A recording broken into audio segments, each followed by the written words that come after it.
plastic is completely over-engineered. These kinds of materials are engineered to the point where they persist in our environment for centuries, not thousands of years, never really fully breaking down. But I think the average plastic bag lifespan is something like 12 seconds, if you're thinking about, a wrapper in a grocery store. So how can you be engineering just enough for this product to actually match what it's intended for? Did you know the average person will work 90,000 hours in their lifetime? What if you could use those hours to find fulfillment and become a disruptor for good? Welcome to the Work That's Worth It podcast. I'm Georgie Enthoven, and I'm here to demonstrate that an ambitious, meaningful, and rewarding career is not just a dream, it's achievable. Each episode will dive into conversations with global change makers who cracked the code on combining income and impact. If you've ever felt like you were torn between a paycheck and your purpose, or maybe you simply yearn for more purpose, you're going to be exposed to the ambitious humans who have done it themselves. Ready to make your work worth it? Let's get started.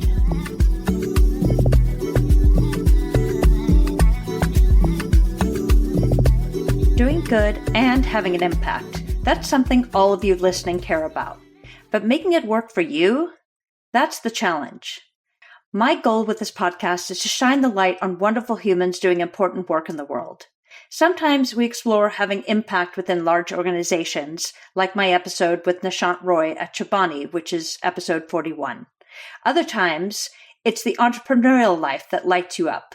Today, we're going inside an ambitious startup focusing on disrupting the $500 billion industry known as the plastic industry. Alyssa Pace is head of marketing and communications at Sway the Future, a California-based startup creating seaweed-based compostable replacements for plastic packaging. Before Sway, Alyssa worked with mission-driven organizations like Planned Parenthood and Regenerative Organic Alliance. She studied environmental studies and multimedia writing at UC Santa Barbara, and she's proof that generalists thrive in climate startups.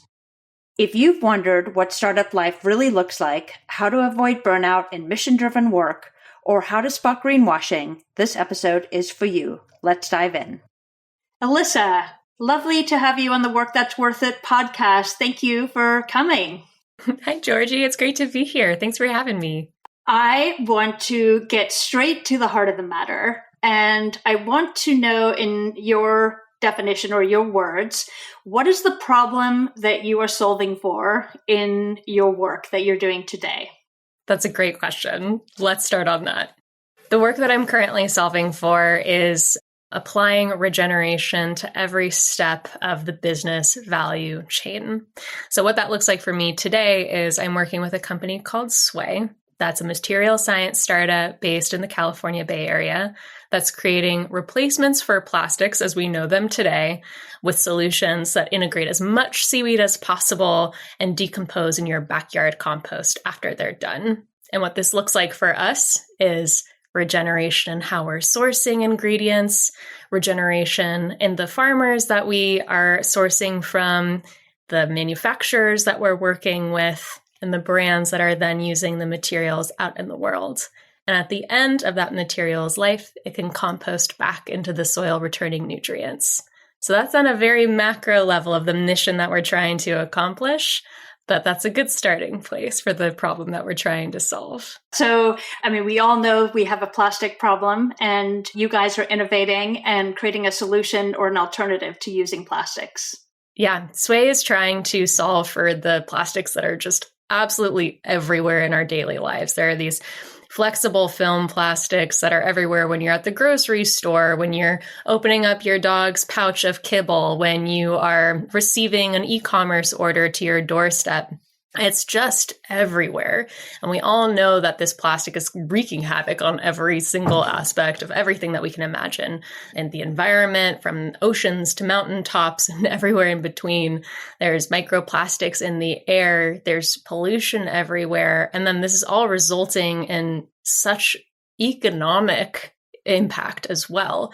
There is an unthinkable amount of money that's going into the prevention or the cleanup of these plastics in our environment. So how can we get to the root of this plastic problem and rethink what materials that are in our everyday lives can be. And that's where we see seaweed coming in as this amazing ingredient that can do so much good along the way, regenerating ocean ecosystems, creating more resilient livelihoods for coastal communities, and offering a new path forward in a way that other ingredients that are used in compostable materials today, like corn and sugarcane and potatoes, can't do. Okay, well, this sounds like very inspiring work. Like you must get excited to get to work. It is exciting. It's exciting and it's a huge challenge. I think that something that's been a great theme across my career, and I'm 30, so I've been in this space for about 8 years, working on all kinds of different projects, and I've been with Sway full-time for 3 of those years, in total for 2 of those years. But I've always ended up in these really exciting projects that are kind of pushing the boundaries on what we know and the environmental, or like the concept of environmental work that exists today, these regenerative concepts, these beyond sustainable concepts. And it's really exciting, but at the same time, it is a bit of a wild west. The space of material science is like the seaweed material space is fairly new, at least in terms of commercialization. You can look back on one of your OChem textbooks from college and see, oh, seaweed has polysaccharides that provide these different kinds of performance qualities that polymers traditionally used for plastics can do. But this is really the first time that we're seeing these kinds of materials grow at scale. So it's really every day that we are working, there's something new that's happening, and we're really and truly always learning. So working on the forefront of change is exciting to you. It's definitely exciting. It's definitely challenging. And there's always something that you're going to be learning. So if anyone's listening and you're like, I love a challenge and I love to be constantly trying to troubleshoot and figure out the best way forward, then this is a really great space to be in. Yeah. What is your particular role at Sway? I'm the head of marketing and communications at Sway. So I am the one who's leading all of the language that we're bringing forward to the communities, working with the customers who are using Sway materials in their packaging. How do they communicate this to their customer? And then also more broadly, just trying to draw more people into the movement that we are creating. So managing our website, our social media, our newsletter, all these public-facing assets where we get to talk about the work that we do and use that as an invitation for anyone who's interested in biomaterials. Now, you have mentioned that you have spent your career so far doing mission-driven work. Can you talk about other experiences you've had just briefly to get you to this place at Sway? Sure. Yeah, I'll start actually with where I went to school because I think that's a big part of it. Sure. I live in California and I went to UC Santa Barbara. And it's a wonderful school for anyone who is interested in the environment and climate solutions. Santa Barbara's home of Earth Day. That was a day of recognition that really originated here after the 1969 Santa Barbara oil spill. So that started this celebration where we look back and look forward towards solutions every Earth Day since. So that definitely resonates at UCSB. And I started out as a sociology major. I was really interested in healthy communities at every level. And I was particularly interested in food systems and food equity. And over time, I realized that there's so much connection between food and the environment that I ultimately ended up veering into the environmental studies degree. And I've always been creative. I've always loved writing. I've always loved media. And so I tacked on a writing minor to that degree. And there was a multimedia writing emphasis or like focus that you could do within the writing minor. And I ended up going with that. And it was amazing. That's where I learned how to work in Photoshop, how I learned to set up a website, how to run a blog. And that's actually what landed me at my first career just through an internship. It was with a local marketing agency that focused on social and environmental good projects. So I went from being an intern there during my senior year into full-time right after I graduated. And then I was with them all the way up until transitioning to Sway full-time. But it was through working at this marketing agency that I got to work with so many different clients spanning the entire environmental world and beyond environmental too. I got to work with the Regenerative Organic Alliance, who does the Regenerative Organic certification. I got to work with the California Native Plant Society, Planned Parenthood, natural skincare brands, all kinds of these different organizations and companies who span from product companies to government agencies to startups. And I really got to see so many different ways of working and how so many teams operate. Now, were you always aligned or wanting to be aligned with your values and the work that you're doing day to day? Yes, I think that was always a non-negotiable for me. I grew up in Berkeley, so about 5 hours north of Santa Barbara, and I would say that values are pretty embedded into everything that's coursing through Berkeley, and that definitely included education. I think there was always a strong emphasis around how you as an individual can make a difference in this world. That was very much perpetuated by my family. Very nature-oriented parents who tried to get me and my brother out in the outdoors whenever they possibly could. That was our version of entertainment, spending free time, vacations. And I just kind of always felt like going into a career that's going to be so much of my life. What am I going to do? How do I want to spend my time? And I'm so glad that I had that perspective since being young, because as I have gotten through my 20s and now into my 30s, your job is so much of your time. And I talk about with work that's worth it, it's like 90,000 hours of your time. Oh my gosh, that's a crazy statistic. I know. And nobody tells you. And it's a third of your adult life. And to have to show up at work and sort of disassociate because of the work you're doing, that's a long time to be doing that. So I love that you naturally know what you're interested in and that you have found these opportunities where you can work and feel aligned in the work that you do. Yeah, thank you. It's a blessing. It really is a blessing. And I think that it's something that anyone can, if they choose to do so, work into that kind of space where they feel alignment between their values and the way that they're spending their days for their career. I would love if you can explain to me and the audience about a circular business model. Like, what does that actually mean and how has that come into play with Sway? Yeah, so circularity very broadly is reimagining what our systems can look like from being what is classically known as the take, make, waste linear equation and rethinking that into how it can be more circular. How can we source ingredients from the earth, get them into the most appropriate products, and then after that use is through, how can they provide some kind of return to the ecosystem, or how can they be revived into a new product? So sometimes that can look like recycling, but in the case of Sway in particular, we're looking at composting. So how can these materials that are made with regenerative and renewable and certified compostable ingredients break down safely after their use is through?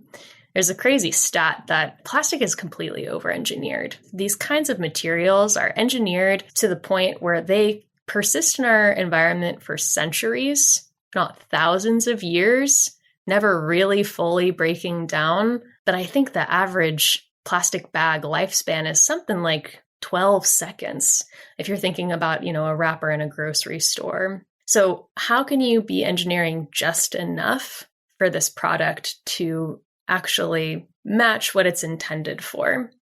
In particular, Sway loves to pay attention to the Ellen MacArthur Foundation's circular economy principles, which are prevent waste, circulate materials, and regenerate nature. And we really strive to fall into that third category of regenerating nature, which is why we look to seaweed. This model seems like a win-win-win. It's a win for you. It's a win for the company that's using your product, and it's a win for the consumer. But does everybody along that chain understand the benefits, or do they see the value in that? Or is that still a lot of the educating that you have to do? Both. I would say that we have a lot of people who are attracted to Sway because they can see very clearly, this makes so much sense. Of course we should be moving forward in this way. Of course we can't continue to just degenerate and extract from the earth. We've got to be given a little bit back, whether that's keeping materials in use or allowing them to just return safely back into earth. Everyone in the environmental world does tend to get caught in their kind of echo chambers of, we think this, and then you've got people who say yes. But you've got to break outside of that too. I think that the real win for Sway is going to be when we can share this kind of ideology or this kind of philosophy, and you have someone who's never even thought about this say, yeah, that makes sense, and then start to dig a little more. So we're trying to get better at tracking how those journeys are actually happening, because I imagine that they are from Sway's side. That all to say, I think that there's still a lot more education that needs to be happening. And That's both with communities that we're interacting with on a daily basis. That applies, I'm in the US, that applies on a countrywide level, and then that also applies on a global level.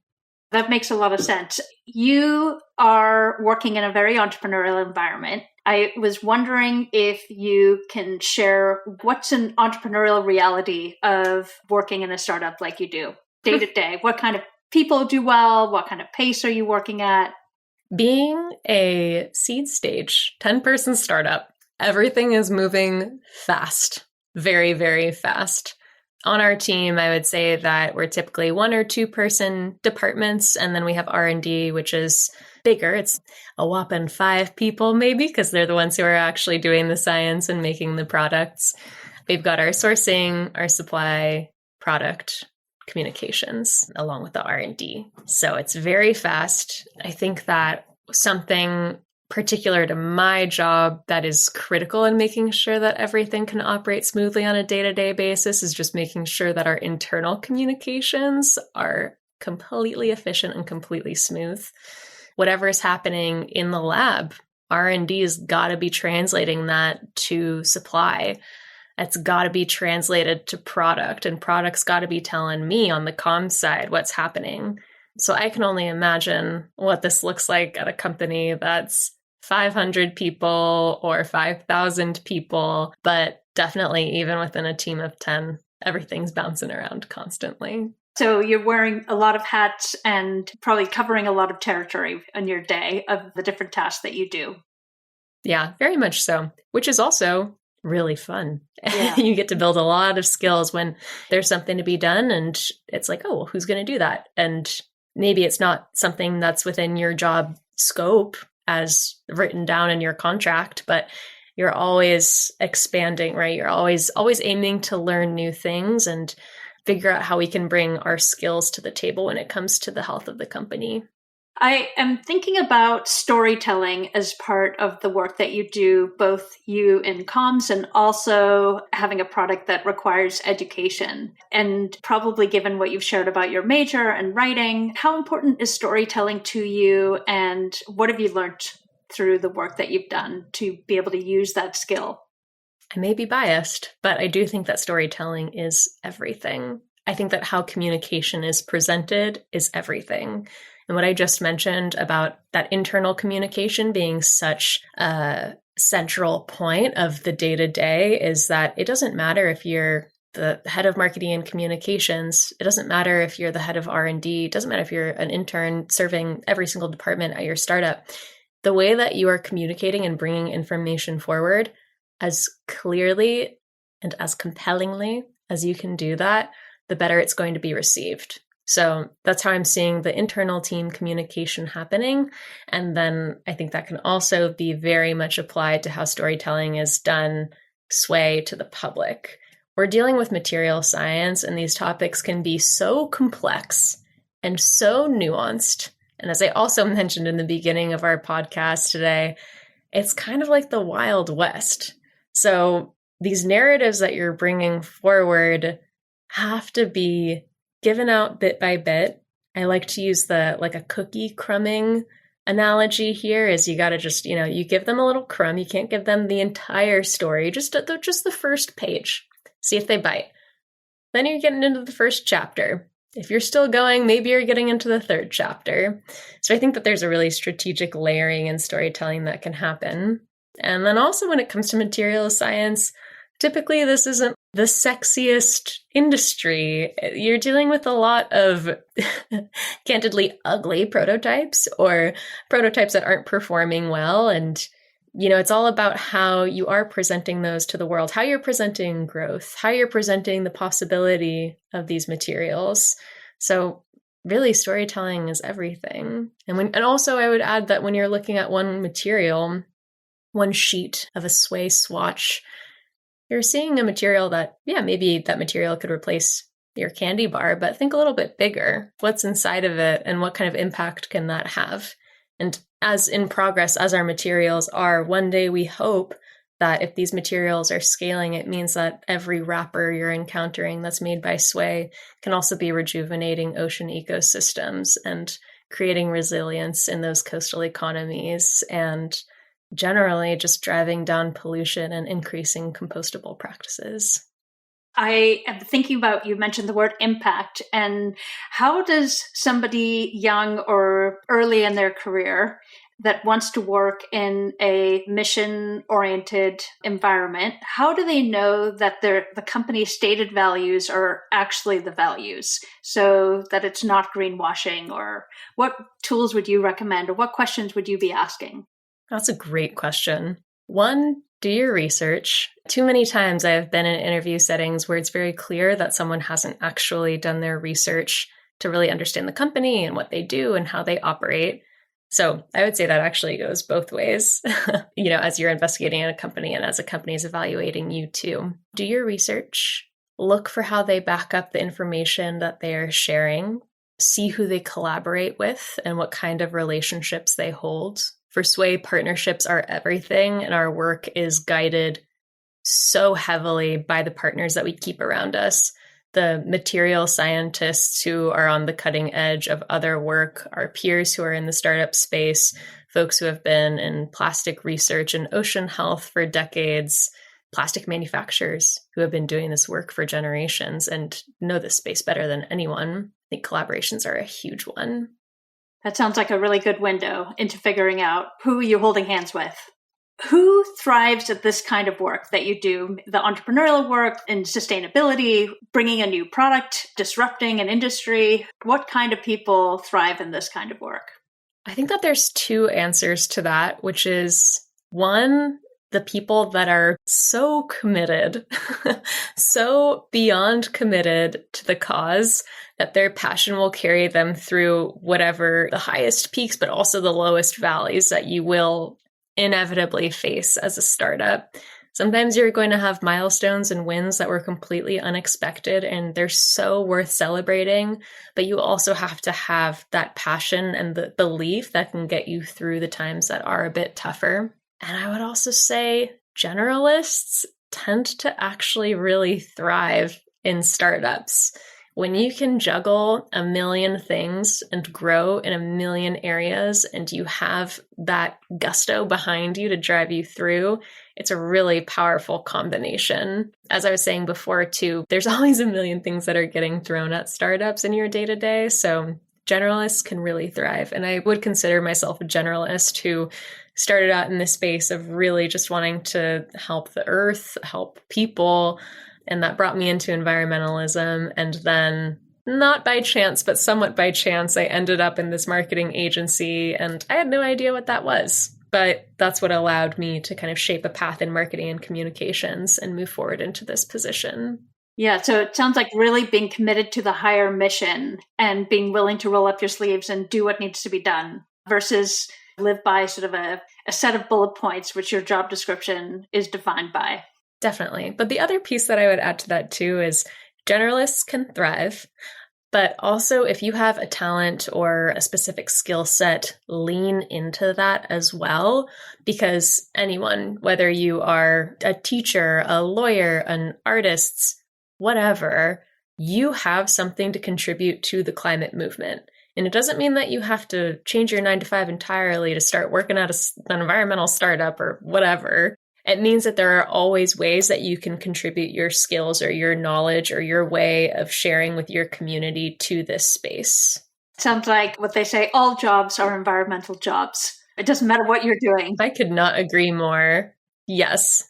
I wanted to talk to you about burnout. I talk with a lot of young, early professionals, ambitious professionals, and burnout seems to be a topic that comes out again and again. How do you avoid burnout? I have surely experienced burnout. I can say that. And I hope that it's not something that people feel that they have to shy away from in speaking about their work experience. I think that the time that we exist in, everything is turned up to level 100 when it comes to productivity and efficiency and just being the best. So it doesn't surprise me that a lot of the people that you talk to are experiencing or have experienced some form of burnout. I would say that I was probably experienced a pit of burnout about a year ago. And for everyone listening in right now, I also work from home, which makes it very hard to detach from work sometimes when your office is accessible at any point in time. And we also have all of our messaging apps and our email all on our phone. Everything is too accessible. So what I say is make yourself less accessible. Figure out your hours and stick to those boundaries. Know when you can say no. Understand what on your task list is actually a priority. I love setting like a P1 through 3 with my manager, who's our CEO, at the top of the week, just to know this is really important and this has got to be completed this week. Or you know what, that thing that we talked about a couple weeks ago, let it go. It doesn't have to be on your task list. It's actually not that important. And I recently became a manager of a direct report this year, and I think it's such a valuable lesson for everyone to move into a manager role, to understand, like, one, there can be less pressure on you. I realized looking at her, I'm like, I don't want to overburden her. I don't want her to feel that burnout. And so I try to be mindful in how I'm presenting information to her. And I'm trying to teach these lessons to her actively as well as she's getting deeper into the work. I love that. So boundaries for yourself, which makes a lot of sense, and especially working from home. Prioritizing, which also makes a lot of sense, so you know what you have to get done that week. Mm-hmm. And then I love this idea of you being kind to yourself by saying, I need to detach, but also kind to your employee, or if you have a boss, is that boss going to be thinking about you in that same kind way of, we do need to replenish ourselves. And I often think about the work that I do is I want people like you to be able to last their 90,000 hours, because we need kind, good-hearted people working and getting into C-suites and boardrooms and investing and all the rest. And so that is not going to take place if the kindest people are burning out. Echo that. Yeah, I love that you are already thinking about it and building in systems to help you navigate that. Yeah, build the systems before it starts happening, because once you're in too deep, it's too late. Yeah. The last piece that I would add on to this too is be kind to yourself, be kind to the people that you work directly with, and then as a team, celebrate everything. Celebrate everything far beyond what the celebration warrants. Anytime a milestone happens, I think it's very easy to think, oh, okay, that was something that we were planning for, and we don't, that was just expected. No. Your perspective should be to celebrate every single win. I think especially right now, when so many people are feeling burnout, when there's been no more urgent time to do everything that you can for the planet and the health of the people around the globe, you gotta take every win as a win. And I love that this ties back to something you've said earlier, which is community being such an important part. And I imagine as you're celebrating, it's actually building community. That's what sort of bonds you, and you get excited and spend time together celebrating your wins. It's beautiful. I love being able to spend time in person with our partners who I work really closely with. And even just being able to take snippets of news to our social media audiences or our newsletters, or you just like our close friend contact list, and say, hey, this happened and it was huge and we would not be here without you, which we truly mean.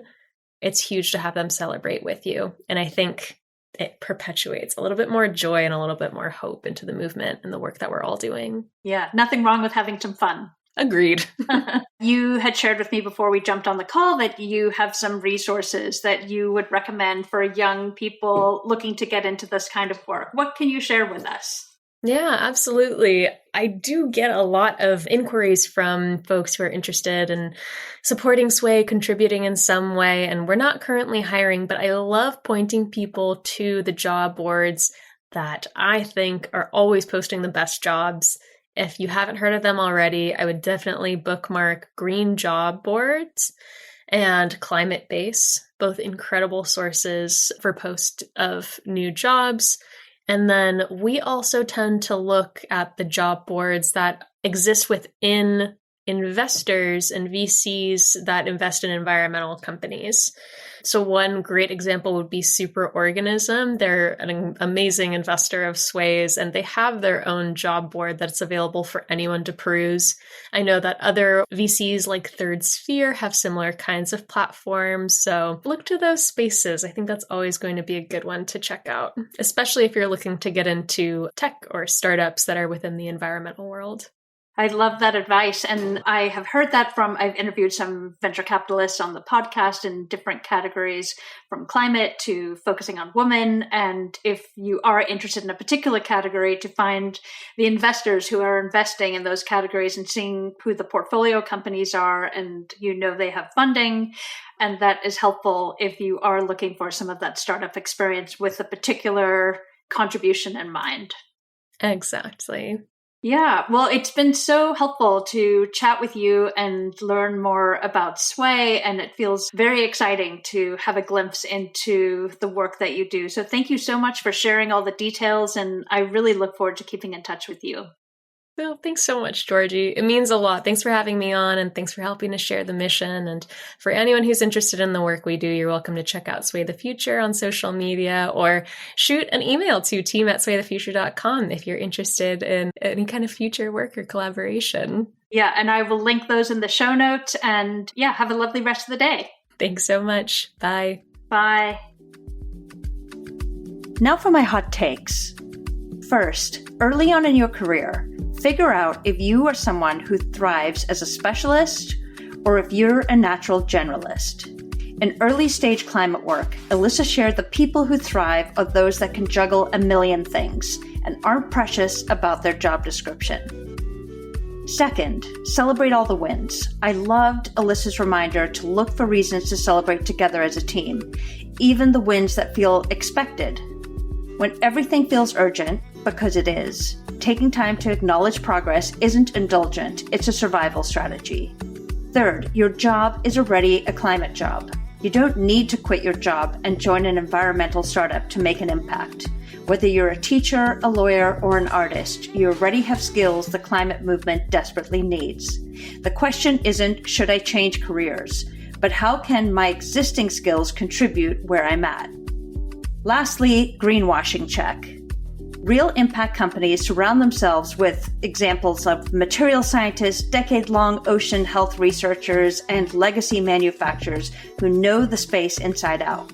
Greenwashers are likely to operate in isolation. And that's a wrap for today's episode of Work That's Worth It. Remember, every conversation we share is designed to empower you to build a career that's truly worth your time and energy. There are future disruptors out there just like you who would appreciate the conversations in this podcast. Please support me by spreading the word and sharing this episode with a friend or two, or visit my website at georgieenthoven.com. That's spelled GeorgieEnthoven.com. Until next time, ask yourself, what problems am I solving, and are they worth my valuable time? Your intentional choices today can lead to exponential impact tomorrow. Thanks for listening.